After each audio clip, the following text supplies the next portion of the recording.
Welcome to the Holy Smokes Podcast, a show about faith, friendship, fine tobacco, and drink. I'm Steve Reiter, outside of Corona Cigar Company in the Orlando area, and I'm with Travis Bowman. Travis, welcome. What is going on? So, how are you doing? So good to be on here. Thanks, buddy. It's nice to finally meet you in person because we've interacted on Facebook so long. We've interacted on Facebook and been friends, and just every time you're in town, I'm out or unavailable, and so we've just. I travel a lot. I know we've missed each other in Southern California, in Colorado. Yeah, it's so funny. It is true. We're just missing each other, and so I just had that happen with Matt Hammett. I don't know if you ever. Did you? Yeah, yep. I flew into Southern California the day that he out. Yeah, he left, and so I think you were at Brett Kunkel's house the day after I was at Brett's house. That was a couple of years ago. I forget, but anyway, yeah, that is funny. Too funny. So what you smoking, bro? My go-to is a Liga Privada T52. Drew Estate. I tell you, some good cigars. And Daniel Ritchie, who I know you've had on here, he was telling me about their, I forget the name for the master cigar, who left Drew Estate and has now started his own brand. He gave me one for my 50th birthday not too long ago. So anyway, but the Liga Privada T52s are a good one. So that's where'd you grow up? Bro, I grew up in the Baltimore area. Glen Burnie, for anybody who knows Baltimore, Glen Burnie, don't hold it against me. But that's where my wife and I both grew up there. But my dad worked for NSA. And for those of you who know, NSA stands for No Such Agency, does not exist. But so we were pretty much there most of my upbringing, except for me and my dad working for the government, the U.S. government. We ended up living over in Germany for 3 years. So in the early 80s, we lived in Stuttgart, Germany. So I can say that was also part of my background. That's actually a big part of even who I am today. Yeah. Your dad's working for the NSA. What'd your mom do? My mom was the traditional, exactly, so leave the beaver, stay-home mom. I don't know. Siblings? Huh? Siblings? Yeah. I was gonna say, I don't know that my mom, outside of early or before getting married, that she had a job after and they've been married. My parents are still alive. They've been married now for 55 years, I think, this year. Yeah, 55 years. So I'm not sure that she actually ever had a job outside the home, But as we all know, the home, for the women who are listening to this podcast, that is a full-time job in itself. So, siblings, yes. I got an older brother, younger brother, and then surprise, little sister. So my parents were early 40s, and surprise, surprise, the Lord had a little girl in store. So I was 14 when she was born. So we like to joke in our family that she grew up with 4 dads, because 3 teenage boys and dad, and that girl, she's spoiled rotten, Still is to this day. She's in her 30s. CJ, if you listen to this, you're still spoiled rotten, you know it. So what point did you get back from Germany? Where'd you guys go? Yeah, I would say that the part that shaped me living there in Germany was the Iron Curtain was still up. And my dad, of course, wasn't allowed to go to a communist country, but he was doing a lot of work in Berlin. So he would fly into West Berlin, which was the free side. So for those that are not familiar with Berlin at the time, it was split down the middle. So there was an East Berlin, West Berlin. And some people, especially a young generation, don't really fully grasp that, don't understand that. My wife, we've traveled over to Europe many times here in adult, just with business, and my wife didn't really even fully understand that until we were in Berlin. I was explaining this to her. I'm like, here we are, and the Berlin Wall was right here, She just didn't understand that. But as a kid, the Berlin Wall was still there, and so my dad got special leave to take me and my 2 brothers. My mom had no interest in going through communist Germany. So East Germany, we get on a train, go through. My dad was told he's not allowed to get off the train, so we were on the train until we got to Berlin. But along every stop was, armed guns, something out of a movie set, And as a kid, that was very impressionable to me. I mean, just seeing tyranny versus freedom. And then, of course, to get to Berlin, and there's a very famous spot, Checkpoint Charlie, for those that have been there. And at the time, again, the wall's still up, and there's a deck that you could go up to the top and you could look down the wall and you could literally see freedom versus tyranny. I mean, it was just crazy. See people trapped in their city, can't go anywhere, versus people who are free to come and go. Was there any difference that you saw that you can remember what versus, the architecture, the quality of the buildings, how well the buildings were upkept, people? Bro, I will never forget that. It was like seared in my memory because communism was dark and dingy and dirty. And then the free enterprise world was like, it's like new and, enterprise and bustling, It was just a stark difference. And as a kid, it was, like I said, seared in my memory. That's cool. When'd you get back? So we were there in 82 to 85. And so I was middle school years for me. And we get back in 85. The wall came down in 89. So it was only about a few years later. But, that really shaped my thinking even to this day. And then, as a later teenage years, watching on the news, the wall coming down and people it was like, wow, that's happening in my lifetime. It's just crazy to see them bust the wall down and freedom. It was electric to be a part of and see. Right? I know. And so now that I've been back as an adult, I got a little piece of the Berlin Wall sitting, on my desk in my office just to, I look at that and I go, man, I was there when people were still trapped inside their city, like they couldn't go. Matter of fact, my wife and I were traveling to Switzerland this was maybe a couple of years ago. We've been to Switzerland a bunch of times, love it there, but we were having dinner in Switzerland and a young waitress, like 23 years old, we were just asking her where she's from and all that. She goes, I grew up in Berlin. I was like, oh, what was that like to grow up in Berlin? I said, I'm guessing your mom knew what it was, lived there during communism. She said, yeah, I kind of was born right as the Berlin Wall came down and all that. But she said, my mom's best friend was on the other side of the wall. So when the wall was built, that was it. And for 40 whatever years, didn't see her best friend. And then the wall comes down. But so I'm sitting there just listening to her story. I'm like, trip out. I mean, think of how many family members, your brother, your sister, are on the other side of that wall. You can't see it, man. That was very impressionable to me, as you can imagine, as it would be for anybody to visit Checkpoint Charlie and see that. So, high school, where'd you go? So high school. So interestingly enough, because we lived in Germany in the early 80s, my dad working for the government, we were not stationed on the base. We were actually stationed out into the German village. And so my mom said, I don't want my kids going to the bus, early in the morning going into the military school. So she homeschooled us. So my older brother, younger brother, three of us were homeschooled in the 80s when nobody was homeschooling. Matter of fact, it's illegal to homeschool today in Germany. At the time, it was legal to homeschool, but in the U.S. at the time, it was illegal to homeschool in many of the states across the country. About 50% of the United States was illegal to homeschool in the early 80s, but we lived in Germany, where it was okay. Now today you cannot homeschool over in Germany. It is flat out illegal. That's crazy. But anyway, so we were homeschooled there, and but we came back, and I was at a private school before going over there and going over to Germany, small Christian school, Baptist roots, and came back to that same Christian school, so plugged in there. But my story with Jesus is that even though I grew up in a Christian home and all that, I began just following the crowd. And so at age 16, I decided to follow Christ, truly follow Christ, and I said, I can't go back to that Christian school. So I told my parents, I'm like, I can't go back to that Christian school.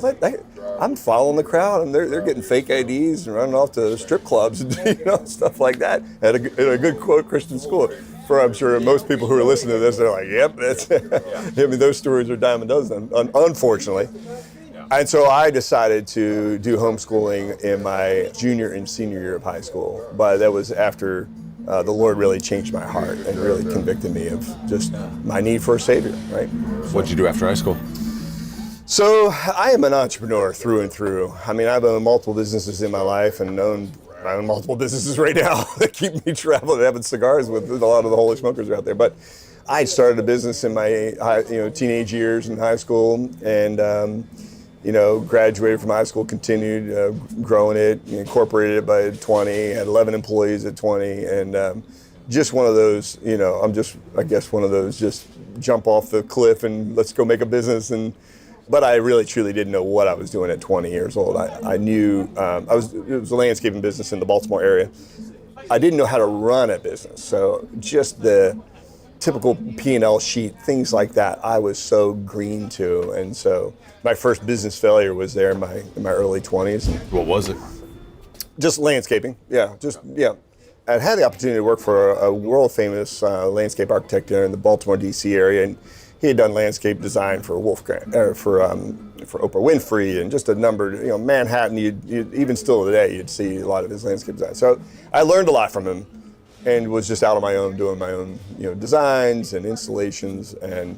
But again, the business book side of it, that's where I fell on my face. And so by the ripe old age of 21, I filed bankruptcy. So, and so I like to say I have maybe 2 PhDs in the University of Hard Knocks. If you say HK, people think, oh, Hong Kong, you got your doctorate in Hong Kong. No. Hard knocks, baby. Doctorate from the University of Hard Knocks. So landscaping, what'd you do after that? Well, so my wife and I get married in 97, and she grew up on the other side of Baltimore. We met at a church in the Baltimore area, large church. It was great church in Baltimore. But anyway, we meet there, get married in 97, and business was right at that point, in my early 20s, was I had filed bankruptcy, started a new business, and then we had a drought in Baltimore. It was the worst drought in 40 years. Now, if you're landscaping, a drought's like, for a farmer. If you're a farmer and you have a drought, you have no business. And that was kind of the way it was. And so half the landscapers in the Baltimore area went out of business. I was one of those, so I had a job offer in Seattle. And my best friend growing up in the Baltimore area had moved to Seattle, married a girl, and he calls me. He's like, hey, I got this job if you're interested. He's working for King County in downtown Seattle, and I was like, sign me up. So we sold off what assets we had with our business, and we packed it all up in 97 and moved out to awesome, beautiful Northwest, man. I love it out there in the beautiful Where'd you guys Northwest. settle up there? So in the Seattle area, most of the time, we initially lived in the Tuckwell area right by the airport, but then lived in a house down in Bonnie Lake, so towards Tacoma. And Bonnie Lake's beautiful because you're right close to Mount Rainier, but you're also kind of looking out over the Puyallup Valley, and just loved it. Absolutely loved it. How long were you there? So we were there 8 years. We've got 2 boys. They're 24 and 22 today, but at the time they were little, and as they were growing up, and we just realized, they're growing up and they're missing the family, the rich history of just some godly roots that they'll never really know, living way out on the West Coast compared to where all of our family is on the East Coast. So, but I owned a business again out there in Seattle, and that was a marketing media firm, and so that's where I found myself getting into radio. Had a live radio show out of Seattle. Print advertising, and found myself getting a little bit into television as well. And so when we moved back east, I said, you know what, I want to explore those media roots in television and radio a little bit further. I gotta smoke my cigar here, otherwise it's gonna go out. Yeah, that's totally fine. Mm-hmm. So what got you into media? That's a big jump from landscaping. Yeah, from landscaping, moved to Seattle. Moved to North Carolina. That's where we landed in 2006. And my landscaping background, I had done some continuing education and some classes at the University of Washington that was like soil science and that sort of thing. And so when we got to North Carolina, I was hired into the environmental industry. Now, I knew nothing about the environmental industry. Nothing, like zero. But I come to find out, I'm like, okay, this industry is just trying to clean up the pollution that we have, And I just found myself just riveted with, man, if there's all this contamination. I found myself working on projects where there's contamination underneath of the school and kids are getting sick going to school every day. What? And I'm like, what? Yeah, what? I'll never forget one of the craziest projects I was working on was a gas station that had leaked underground for decades. And across the road was an old lady, and so we were working on cleaning up the contamination. The gas station had been shut down for like 20 years. But we were out there cleaning up the contamination. Well, the lady across the street, she said, yeah, for years, she was old lady. She's like, for years, I've been hosing off my flowers and my vegetables. I keep smelling gasoline through my hose. I don't know why. And she literally had no idea that the gasoline station had been leaking for decades, and she'd been spraying it on her tomatoes. And I had no knowledge of the environmental industry. So I step into that world, and I'm like, well, it's a good thing somebody's cleaning up this pollution. Like, I didn't know anything about it. Like, wow. So then I cut my teeth. Makes you wonder how often those things leak. Mm-hmm. Well, a lot more than you realize. And I've been in the industry almost 20 years. And so fast forward, I worked for that company for a couple of years, and then being the entrepreneur that I am, I was like, hang it, I gotta get back to my roots of being an entrepreneur. And so I just became an independent sales rep for a number of different technologies and was selling them all across North America. And then a few years later, I started a company called Environmental Workshops. So the Environmental Workshops, we train environmental professionals all over the globe, and they need continuing education to maintain their license, just like an architect or an attorney or a CPA. So we provide those continuing education credits for them. But we host about 50 environmental workshops every year.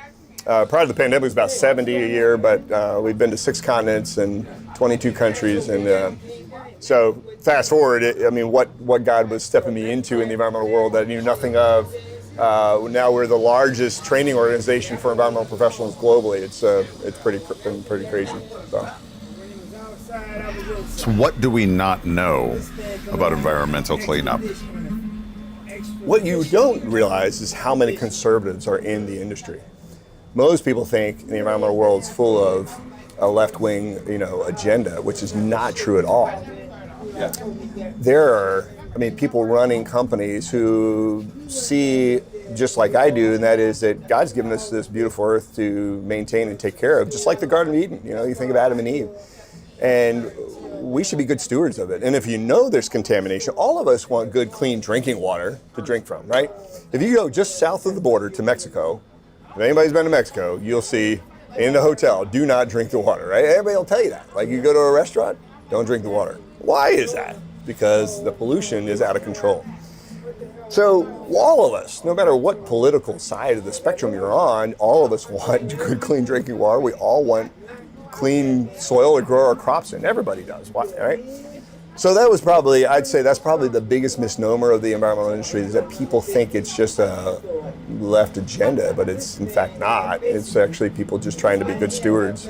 And so I know so many good, solid believers and Christians who are in the industry doing great work, using all kinds of different technologies to clean up pollution. And so probably if you really I could bore the heck out of you on this show of the environmental stuff that's out there, but to clean up pollution 50 feet below us, if where we're sitting right now, 100 years ago, what was here? Was there a manufacturing plant that was just dumping chemicals here? Which that's gone everywhere. That's happened all across our country. But if there was a contamination underneath this building here where we're sitting, how would you clean it up? And there's all kinds of technologies, chemistries, or bioremediation that you can use to clean it up. What's the craziest story? Probably shocking. Yeah, probably. I'd say probably the most shocking one that I was a part of was that lady who was spraying her vegetables for decades with petroleum. She had no idea she was spraying petroleum all over her vegetables. That blew my mind. That was early on getting into the industry for me. Obviously, there's bigger ones. Obviously, if you go watch some of the movies out there, one of the most well-known current movies that you'd find on Netflix called Dark Waters. And Dark Waters is about PFAS, and that's a big hot topic in our industry. Another thing that most people wouldn't know, if you do watch Dark Waters, you get freaked out initially. You're like, PFAS, oh my God. But what's crazy is what's going on currently today in the industry, and the EPA is trying to regulate it so stringently, it'd be like finding the gnat on the back of 800,000 elephants that you can't find, But they're regulating it in this extreme crazy. So that's the other part of the environmental industry, is there's these extreme, pendulum swings. So I'd say that's probably part of the industry that most people don't fully grasp. But I've been in it now for 20 years, and it's very fascinating. What else do you have going on? Well, as I smoke on a cigar here, I said I'm an entrepreneur and got a lot of things going on, but the crazy thing is when I moved to North Carolina, my grandmother, who loved to tell stories, my grandmother was telling stories right probably till the day she died. She was 93 when she died, but she was like, now that you live in North Carolina, you should go visit that monument that stands in honor of our famous ancestor from the American Revolution. I was like, huh? What are you talking about? She's like, the giant from the American Revolution, Peter Francisco. I told you about it when you were a kid. It's like he was on a stamp in 1976. And I was like, huh? So I was like, what, there's a monument for now? So look, when I was a kid, I loved stories just like any kid. And she was a great storyteller. And so, I remember her telling me this giant, we're related to this giant, he was on a stamp. And, here's the U.S. government honoring him in 1976. And, I remember like, well, how tall was he, Grandma? Oh, he was like 10 feet tall. Like, she didn't know, But he was Portuguese. That's what I remember her saying. But, like, how he's from Portugal or why or, any of that is like, what she didn't know is the point. So we moved in 2006 to North Carolina, and my grandmother's telling me that story. And, they should go visit that monument. I'm like, okay, maybe I'll get around to that monument one of these days. And, well, I dig it up. It's in Greensboro. I'm like, well, that's funny. I have some business in the environmental world. I've got some business meetings up there every now and then. Yeah. So it so happens that I had a meeting, an environmental meeting, literally next door to where this monument was for my ancestor. I was like, that's so weird. So after the meeting, I'm like, I gotta go find this monument Grandma was telling me about, right? So I pull up to the monument for my ancestor, Peter Francisco, and this is huge, like, it looks like the Washington Monument type of boat. Washington Monument, D.C., big, huge. It wasn't that tall, of course, it looks like that, right? Big, huge stones, 11 stones high in honor of the 11 British that he killed on the battlefield there. And I was like, what? So I read on the plaque there, the plaque says, Peter Francisco rendered himself likely the most famous private soldier in this engagement with his very own broadsword. And I was like, what? He kills 11 British on this battlefield with a massive broadsword? Like, what? I'm related to this guy. Like, what is the story here?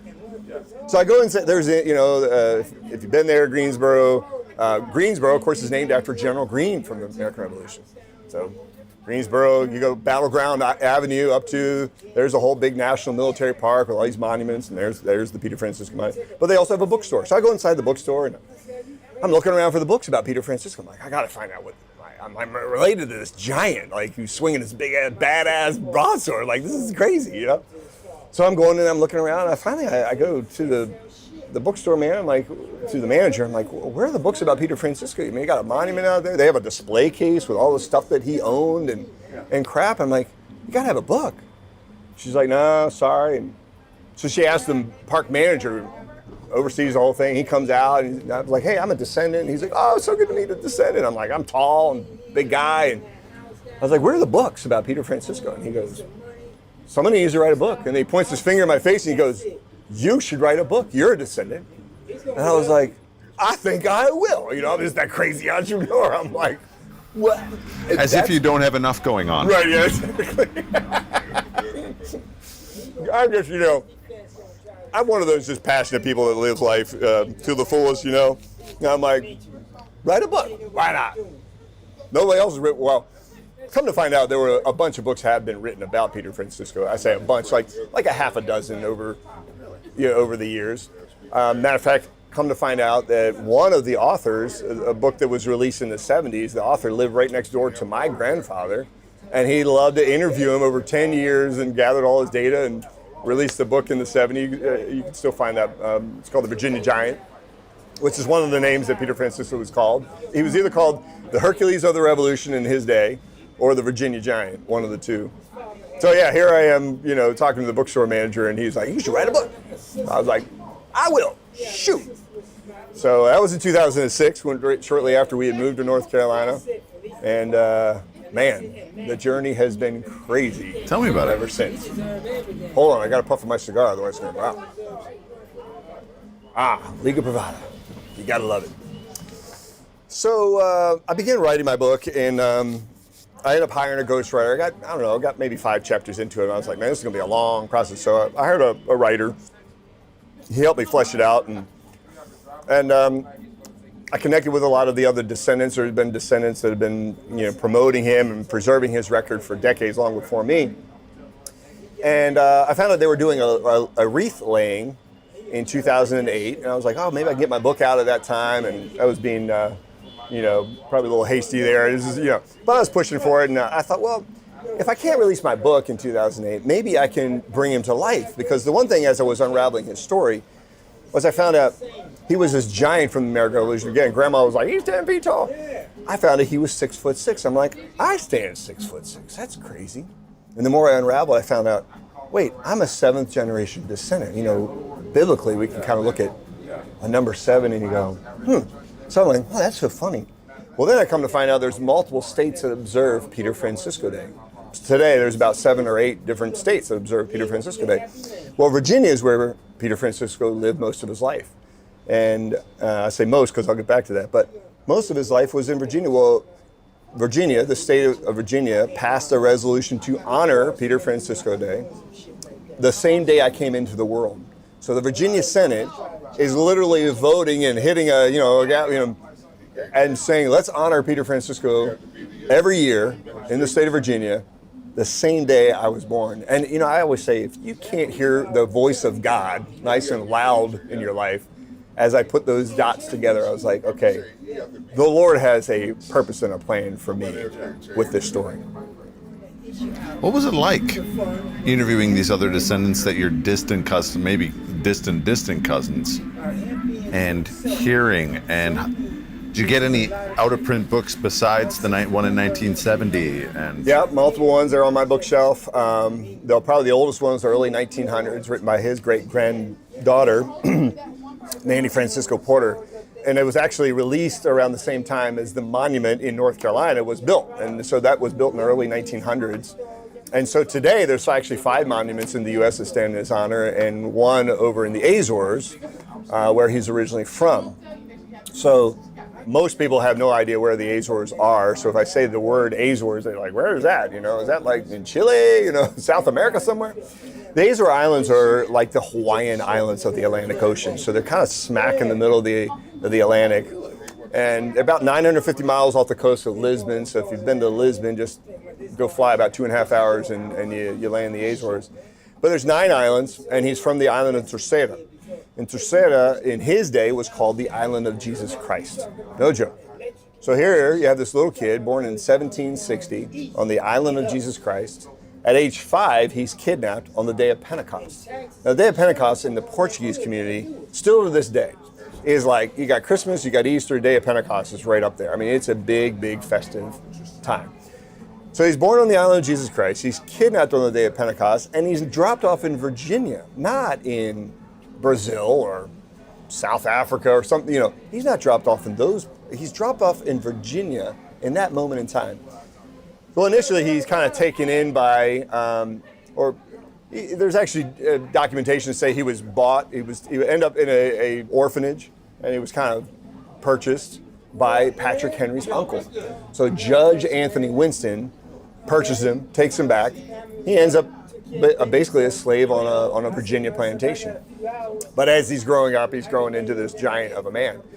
Well, of course, Patrick Henry's uncle was having Patrick Henry at his house, and just the debate of freedom and taxation without representation and all that was going on there. If you think of the Boston Massacre in the 1770 and all that was taking place there, all those debates were around the plantation where Peter Francisco is from. Actually, the plantation is called Locust Grove.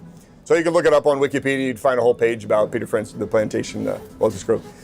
But anyway, so here he is growing up around that debate. And then in 1775, he, again, as a slave, quasi-indentured servant, if you will, was there at that famous moment in time where Patrick Henry says, give me liberty or give me death. And that was the Second Virginia Convention that took place, where they were debating. And Patrick Henry was just making the point there that British soldiers are coming. They've already locked up our guns and our ammunition. And unless we are willing to stand and fight, we're all going to be dead, or because we've been debating this. And so I don't know about you, but as for me, give me liberty or give me death. And so here's Peter outside the church listening in and paying attention to every word. And so then he's ready to fight. Here he is, 16-year-old kid, but a 6'6", 260-pound giant. Now, in his day, the average man stood 5'6". So if anybody's been to Williamsburg, you'd see their beds are small, their houses are small. They were just smaller people back then. But here he is, a foot taller than the average man. I always say he was like Shaquille O'Neal on the battlefields of the American Revolution. I mean, imagine a guy charging you like Shaquille O'Neal. You're like, oh, hell no, you know. What does it take to get off this battlefield as soon as possible, you know? So that was Peter Francisco. What does he do after the revolution? Well, so he killed 11 guys in that one battle. He joins the Continental Army. He becomes legendary because of his size and his strength. In every engagement, every battle, there was something that took place.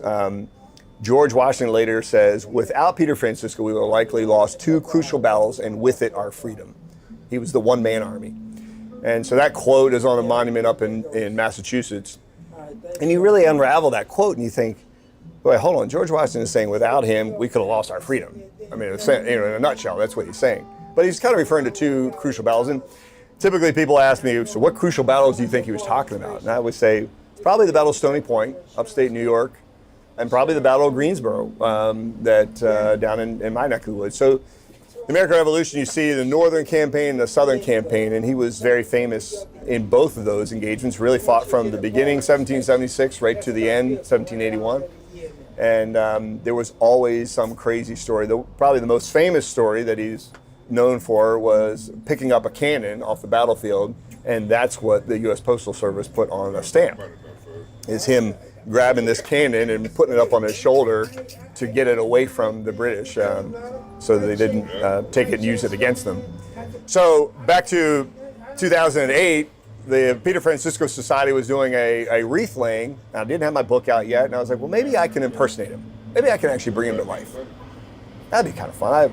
I did acting in school and church and stuff. And so I was like, yeah, I'll do that. So I didn't have a lot of money in 2008, and so I wrote a letter to all my before email. Maybe I did an email too, but in 2008, and sent a letter to all my family that were descendants of Peter Francisco. I said, look, if everybody chips in $35, I can get a massive 6-foot sword made for my reenactment of Peter Francisco.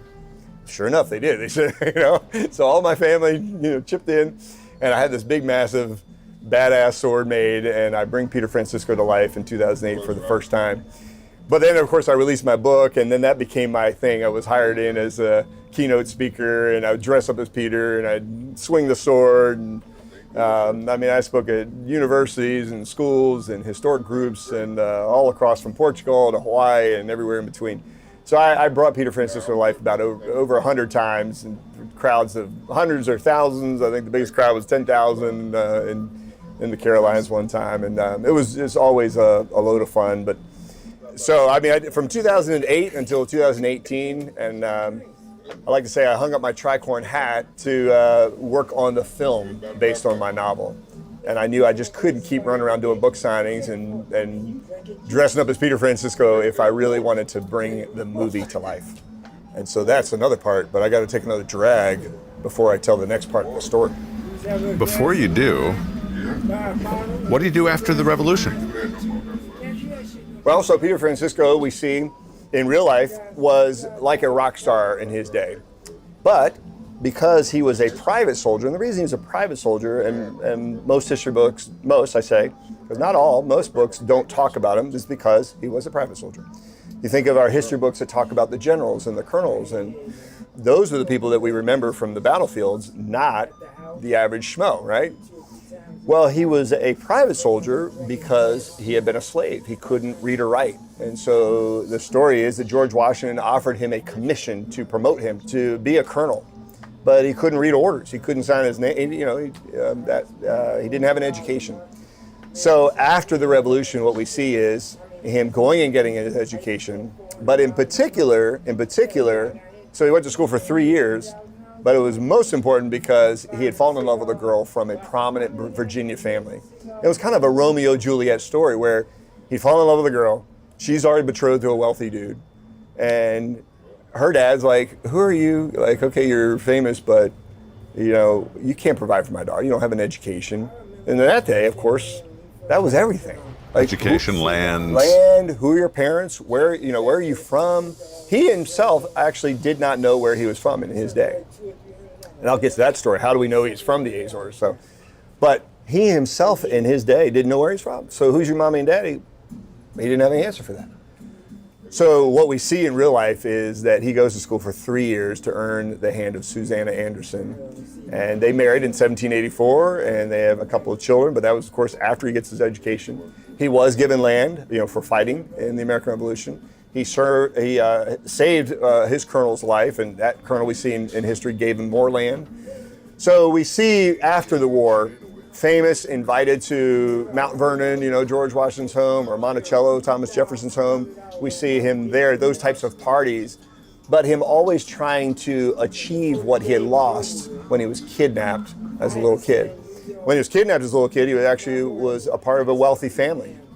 And the reason we know that is because when he was found on the dock in Virginia, he had very wealthy clothes. The history books show that he had silver shoe buckles, a P and a F, that he carried around with him for later into life. And so he was from a wealthy family in the Azores, in the Portuguese community, kidnapped, and you see the rest of his life after the war trying to regain what he had lost. And so he had taverns, and he had businesses, and his first wife passed away, and he remarries, and his second wife passed away. His third wife, he marries the daughter of a governor from Delaware. And so you could see him trying to achieve throughout his life what he lost. And in the end of his life, he was actually serving in the Virginia Senate. And when he passed away, the Virginia government shut down, paid for his funeral, and the Richmond Dispatch was the newspaper at the time. The Dispatch said it was the largest funeral procession they'd ever seen in the state of Virginia. And so you could say that maybe he achieved, by God's providence and the hand of God, he achieved what he had lost. Almost like a Joseph story, kidnapped, not sold into slavery like Joseph, but everything that man meant for evil, God returned in his lifetime for good. And it's a profound, powerful story of God's providence in his life that I think needs to be told. With that broad and big of a story, you said you're pursuing a movie. Why not a series? Because there's so much there. Right. There is so much there. So much there. Yeah. That it feels like it would be a good Netflix series or a streaming service series versus just a one-off movie where you're glossing over so many intricate details about someone.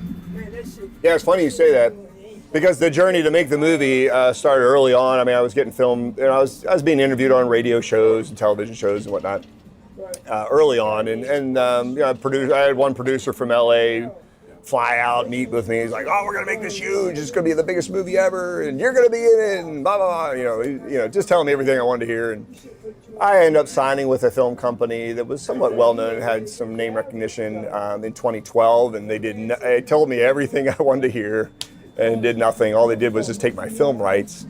So I get my film rights back in 2013. I was like, "Dang it, I'm an entrepreneur. If anybody's gonna make this, I'm gonna make this movie."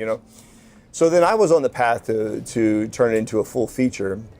And along that journey there, I've spoken at men's ministries and organized a men's ministry weekend getaway called Battle Ready in the Carolinas. And one of the speakers, actually the founding pastor of Battle Ready, David Tarkington, said, if you ever need a big strapping guy, like who's going to play Peter Francisco? That's what everybody would say. Well, who's going to play Peter Francisco? Like, where are you going to find that guy?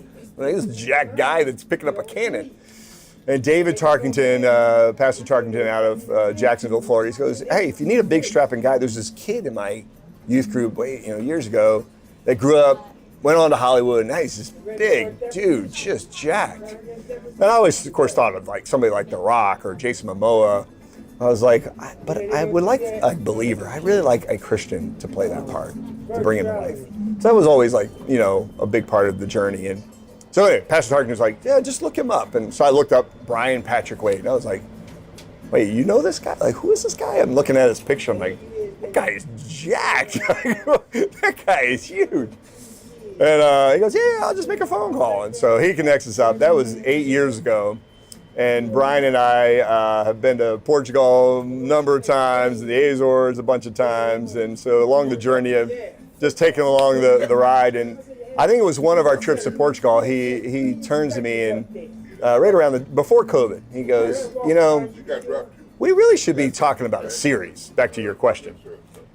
Like, I know you got it in your head like Braveheart, and that's all well and nice, but everything is shifting to a series. This is 2019. Everything's shifting to a series. And so we actually started talking with John Irwin and Brian's connections there. And so John Irwin's an awesome dude. If John's listening, bro, I love you. You're great guys. And but anyway, John loved it, and but we continue to kind of just see the other options that were out there on the table. And so Brian and I, fast forward through COVID hits, and so obviously that did a number on the film world there for a minute. But we found ourselves talking about 2021 with Angel Studios. And I will say, as I'm smoking my cigar, that was all thanks to Kay. Kay, who started Holy Smokes. I called Kay, I'm like, hey, bro, trying to get a hold of people at Angel Studios. Do you know anybody? And of course, Kay being Kay, knows everybody. He's like, yeah, call this guy. So, one thing led to another, and Brian and I are out there in Utah and sitting down talking with Angel Studios. So we signed a distribution deal in 2021, a 9-episode miniseries is the plan. And raise some capital. I think having a distributor partner is a big part of the capital campaign there. It's been an interesting journey there because in 2022 we filmed, had a film team that just missed the vision completely. So we ended up spending a ridiculous amount of money, threw it all away, and had to refilm here at the beginning of 2023. And I say film, the Angel Studios platform, for those of you that don't know, the show's been highly successful. They've had over 500 million downloads of that show. But they start with a short proof of concept, or what they call is a torch. So they're like, hey, shoot a torch first, but it's American Revolution, so you want to do it and do it well and do it right, and that's my passion with it too. So we raised a significant amount of capital, shot, again, threw that away and refilmed here, but we love what we just filmed, man, and we just finally got it finished, color corrected, and all that, and I've shown it to some of the Holy Smokers out there. You sent me a link. I didn't get a chance to watch it yet, but yes, that's right. So, no worries. Yeah. But so I've talked to Kay, and we're trying to get out and show it to as many Holy Smokers as we possibly can. That's awesome. But I will say that Angel Studios is just excited out of their mind. They would like to not only bring Peter Francisco's story to their platform, but also just spin-off series. Peter Francisco in real life becomes good friends with General Lafayette, and there is a street named after General Lafayette in every city in America, but very few people know about Lafayette and the importance that he had. So there could be a whole other Lafayette series. And so characters, of course, that come out of Luso. We haven't said that yet, but our series is called Luso. It's the name of my book. And Luso is derived from the word Lusitania. And what's wild is if you go back in history, you see the Lusitanians, first century people group, were the fiercest warriors that the Roman Empire went against. Fiercely. It took them years to conquer the Lusitanians, just fierce, badass warriors. And so what we just point in our short, right at the beginning, we just point out that, fast forward, God had a plan for one Luso warrior, Peter Francisco. That's awesome. How do people find out about this? Stay in the know. Well, be looking on Angel platform. We'll be releasing our torch later, either late this year or early 2024. We're trying to, of course, fit in with all their other shows that they're releasing and movies.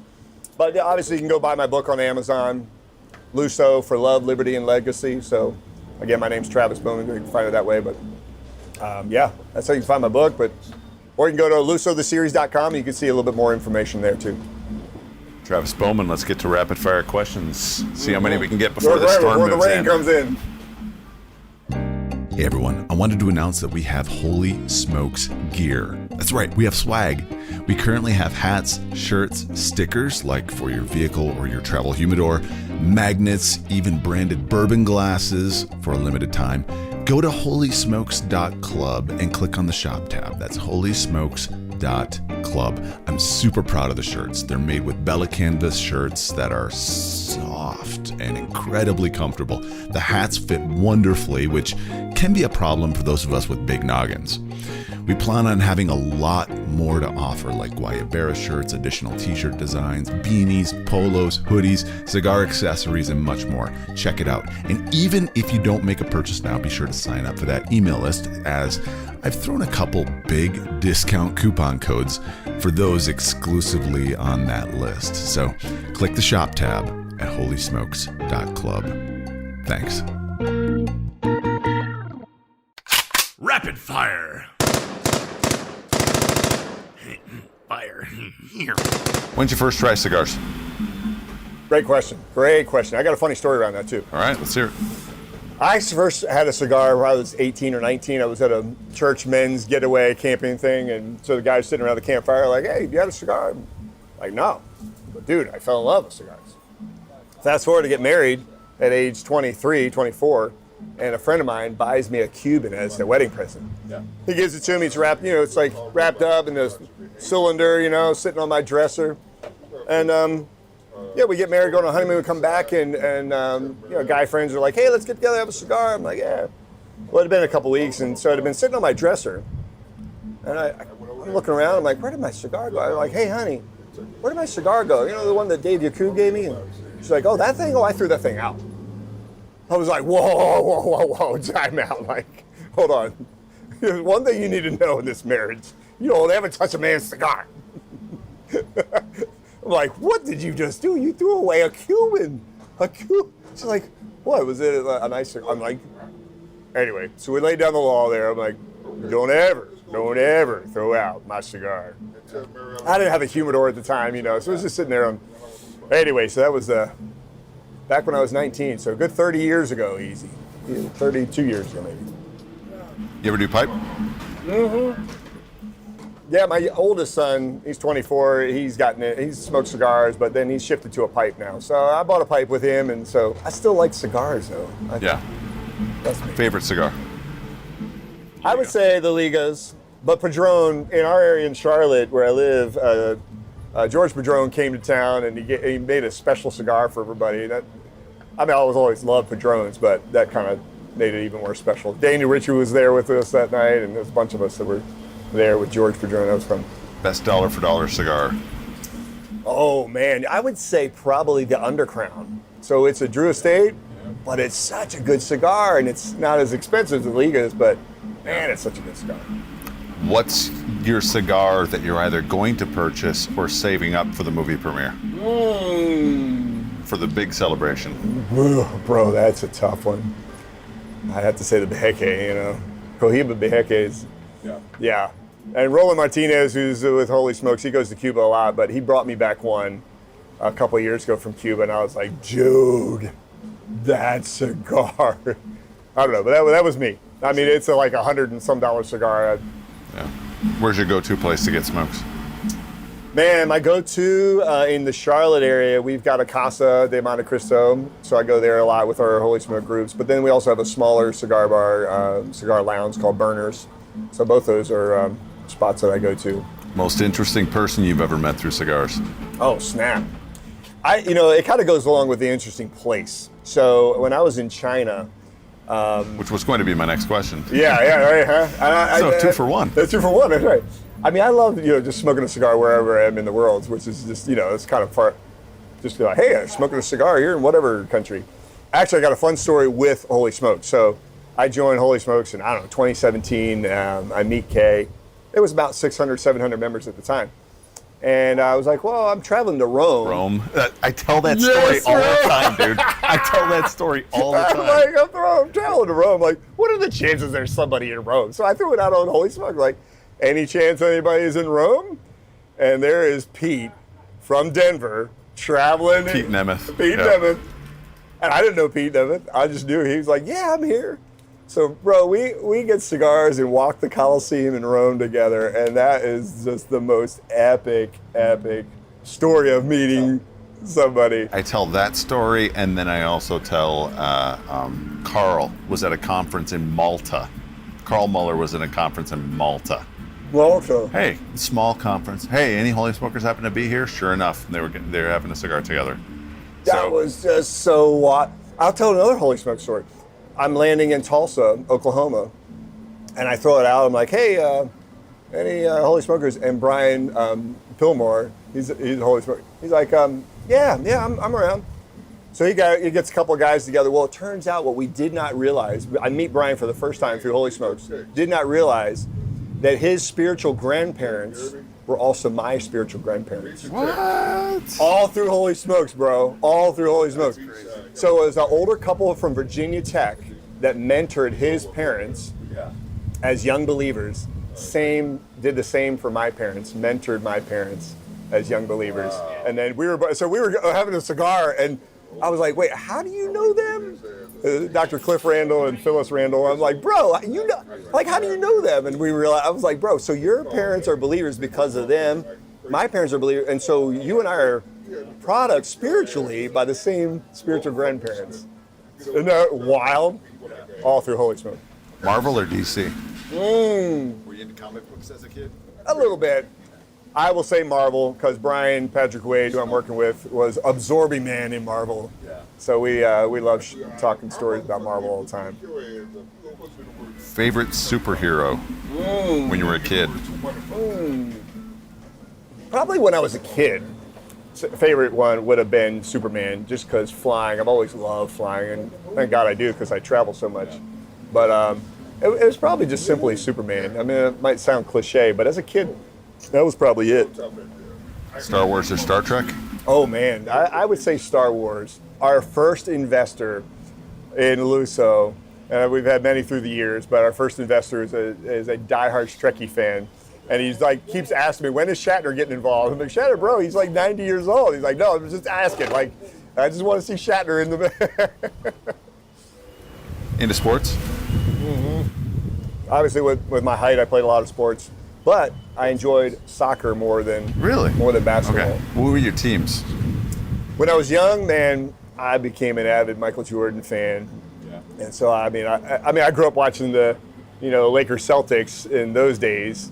But when, Jordan, I had Jordan posters all over my walls as a kid. And then, of course, I ended up moving to North Carolina. And, of course, he owns the team there, the Hornets in Charlotte. And I haven't had, that would be, who would you like to smoke cigars with? One day I would love to have a cigar with Michael Jordan. What kinds of music do you love? Man, what's funny is a little bit of everything. I will listen to, certainly, Christian contemporary or, just Christian pop, but I'll also listen to some hip hop, Lecrae. I'll listen to some country. I'll go all over the map, truthfully. I'm riding down the road, I'll kind of mix it up. What's a band from your youth that will completely transport you back? Oh, man. When rap first came out, Run DMC, and stuff like that. But even in the Christian world, DC Talk, some of their music just will take me back to a moment in time there. Favorite food? Snap. That's a good question. As I have traveled the globe, I have fallen in love with sushi. Love some good sushi. And that's actually new for even our family. So my wife wasn't really a sushi eater, but in the last 5 years now, we all just love, my boys, that's our go-to now. Dogs, cats, neither, or both? Another good question. I love dogs. I've never owned a dog, never had a dog. We have a cat. And my wife would probably love to have a dog. I just travel so much. So she's like, that would all be on me. But I thoroughly love dogs. But, if you look at our house, we have a cat, and you'd think we're just cat lovers. But did you have a nickname growing up?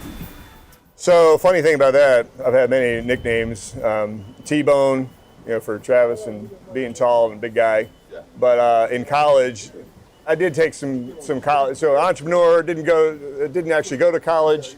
Just was right into the throes of business. But I did do some community college courses, and one was an outdoor mountaineering class, which I loved.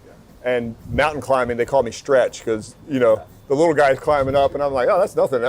So I got called. I've noticed that. I've got a membership at my climbing gym, and someone who's like, a woman who's 5'2", or a guy who's like 5'7", 5'8", and I'm like, man, they're really struggling with that. Wow, I'm so glad I'm 6'2". Right? I know. Yeah, when you're mountain climbing, when they come down, I'll be like, man, I just feel for you, because it's just like. Yep, right, nothing. Yeah, it's nothing for me. Yeah, I know. Yeah, that was the nickname in my 20s, was Stretch. That's awesome. All right, final 3 questions. What does Holy Smokes mean to you, and how has it contributed to your spiritual journey? Dude, that's an awesome question. I love that question. I would say that Holy Smokes is truly just a community of guys. And I know we've got some ladies in Holy Smokes too, but I mean, I've traveled all over the country, had cigars with Holy Smoke groups all over. It's just awesome. And I've thrown out, like, hey, I'm in Chicago, and had cigars with guys that I didn't know. But it's truly like a brotherhood of guys just hanging out. And in Charlotte, I'll pull the guys together, and we've all gotten to know each other just so well. We all go to different churches. That's what's wild. Like, the majority of us are literally at a different church, but yet there's something that bonds us beyond Jesus to the cigar. And so that's really cool. It kind of like supersedes our denominational boundaries, if you will. And that's really, really, really, really wild. I agree completely. All right. If you could have a Holy Smoke with any 3 people throughout history, living or deceased, who would they be? Can't name Jesus. Can't name Jesus. Yeah, I mean, I would say probably not Jesus. I would say, one of the disciples. I'd say probably Peter, because Peter just strikes me as maybe a little. I have maybe a little bit of that. But let's go, let's do it. So I would love to sit down with Peter and just be like, help me understand, your journey and understanding him. But I would say, secondly, in the Charlotte area, well, back up. Growing up in the Baltimore area, the Colts moved out of town, and the Redskins were the team to root for. And Joe Gibbs, of course, wins the Super Bowl, and he became legendary. But what I loved about Gibbs is that he was a business guy, but then he was also using his fame to build a boys' home. And this is back in the 80s. And, these stories about that in the newspapers and all. Yeah. And then fast forward, I moved to Charlotte and gotten to know the Gibbs family and just our church. And he is just awesome how he's a business ministry-minded man, like ministry in the marketplace. And like he doesn't separate those two. They just go hand in hand for him. Now, I don't know if I've met Coach Gibbs several times. I don't know if Coach smokes cigars, but I know people on the staff that do, but and over there at Gibbs Racing. So, here he's been legendary in the football world, and then he comes and builds a race team, and that's become legendary. And so, incredibly successful, but also using his passion for Christ in the marketplace. So, to sit down and have he's a go person in his 80s. And to sit down and have a cigar, that's what I love about cigars, is sitting down and Slows you down. Yeah, it slows you down, and you hear stories, just like we're sitting here talking, And like we did last night over at Eric's place. Yeah, over at Eric's place, and just you hear everybody's story. It's just wow. All right, who's the last one? Last one, I'd say MJ. Yeah, Michael Jordan, man, because I live in Charlotte, and he's a cigar smoker, man. So you need to listen to Tom Kakadelis's episode. Okay. Because Tom owns, I think, passed. Geez, a year, and you just kind of forget this stuff. Maybe it's been 2 years since I interviewed him. Cigar lounges in North Carolina. Oh. And Michael Jordan would come in. Michael Jordan showed up. Well, Michael Jordan would send one of his guys in to go grab some sticks, and then he'd go to another lounge. And it just so happened he walked in and had a cigar with Tom. Oh, that's so cool. And Tom got like 2 hours with him, if I remember right. Dude, Tom, I'm so jelly. Oh, yeah. I'm so jelly. Crazy. That's crazy. That's awesome. Final question. We're meeting 1 year from today, and I got a bottle of your favorite liquid pairing with your smoke. Yeah, man. What are we celebrating? What are we celebrating? Probably full funded? Yeah, fully funded. So obviously the Angel platform, it's build a crowd on crowdfunding, and so fully funded by this time next year to be shooting our first 3 episodes. Yeah, that would be awesome to be celebrating that this time next year. And then we would go and shoot the next 3 episodes, 4, 5, and 6. And then here's the thing: the kicker is release the final 3 episodes in 2026, which is our nation's 250th anniversary. Ooh, so the timing of that would be epic. That would be a good plan. 2024, 2025, and 2026. Maybe even do a big theatrical release. May it be so. Nationwide. So. May it be so. Thanks, Travis. Yeah, brother. Thank you. Thanks for having me, man. Thanks for all you're doing for Holy Smokes.